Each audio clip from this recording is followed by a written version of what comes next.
ಸಾರಿಗೆ ನೌಕರರ ವೇತನ ಹೆಚ್ಚಳ ವಿಚಾರದ ಫೈಟ್ ಮುಂದುವರಿದಿದ್ದು, ಮೇ 20ರಂದು ಅನಿರ್ದಿಷ್ಟಾವಧಿ ಮುಷ್ಕರದ ತಯಾರಿ ಜೊತೆಗೆ ಸರ್ಕಾರದ ಸಾಧನಾ ಸಮಾವೇಶಕ್ಕೂ ಹೋರಾಟದ ಬಿಸಿ ಮುಟ್ಟಿಸಲು ನೌಕರರು ಮುಂದಾಗಿದ್ದಾರೆ. ಸಾರಿಗೆ ನೌಕರರ ಸಂಬಳ ಹೆಚ್ಚಳ ವಿಚಾರವಾಗಿ ಸರ್ಕಾರ ಮತ್ತು ಸಾರಿಗೆ ನೌಕರರ ನಡುವಿನ ಸಮಸ್ಯೆಗೆ ಸದ್ಯಕ್ಕೆ ಬ್ರೇಕ್ ಬೀಳುವ ಲಕ್ಷಣ ಕಾಣಿಸ್ತಾ ಇಲ್ಲ. ಪಟ್ಟು ಬಿಡದ ನೌಕರರ ಮನವೊಲಿಸೋಕೆ ಸರ್ಕಾರ 12.5% ಸಂಬಳ ಹೆಚ್ಚಳಕ್ಕೆ ತೀರ್ಮಾನಿಸಿ ಆದೇಶವನ್ನ ಮಾಡಿದೆ. ಆದ್ರೆ ಪಟ್ಟು ಬಿಡದ ನೌಕರರು ಸರ್ಕಾರದ ಹೊಸ ಆದೇಶವನ್ನ ಒಪ್ಪದೆ ಮುಷ್ಕರ ಮಾಡೋದಾಗಿ ಪಟ್ಟನ್ನ ಹಿಡಿದಿದ್ದಾರೆ. ಇದರ ಜೊತೆ ಈಗ ಮತ್ತೊಂದು ಹೆಜ್ಜೆ ಮುಂದೆ ಹೋಗಿರುವ ನೌಕರರು ಸಾಧನಾ ಸಮಾವೇಶದಲ್ಲೂ ಸರ್ಕಾರದ ವಿರುದ್ಧ ಹೋರಾಟಕ್ಕೆ ಮುಂದಾಗಿದ್ದಾರೆ. 2024ರ ಜನವರಿಯಿಂದ 25% ಸಂಬಳ ಹೆಚ್ಚಳಕ್ಕೆ ಸಾರಿಗೆ ನೌಕರರು ಪಟ್ಟು ಹಿಡಿದಿದ್ರು.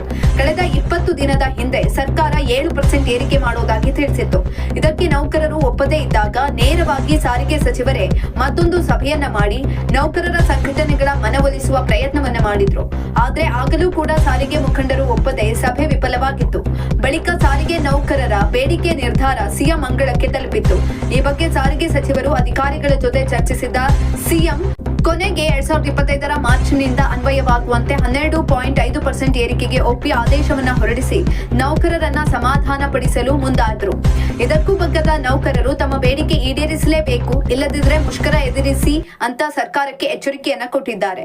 ಅಲ್ಲದೆ ಮುಷ್ಕರಕ್ಕೆ ಮುಂಚಿತವಾಗಿ ಸರ್ಕಾರವನ್ನ ಇಕ್ಕಟ್ಟಿಗೆ ಸಿಲುಕಿಸುವ ನಿಟ್ಟಿನಲ್ಲಿ ಚಿಂತನೆ ಮಾಡಿರುವ ಸಂಘಟನೆಗಳು ಇದೇ 19ರಂದು ತುಮಕೂರಿನಲ್ಲಿ ನಡೆಯಲಿರುವ ಸರ್ಕಾರದ 3 ವರ್ಷಗಳ ಸಾಧನಾ ಸಮಾವೇಶದಲ್ಲೂ ಪ್ರತಿಭಟನೆ ಬಿಸಿ ಮುಟ್ಟಿಸೋದಕ್ಕೆ ಮುಂದಾಗಿದ್ದಾರೆ.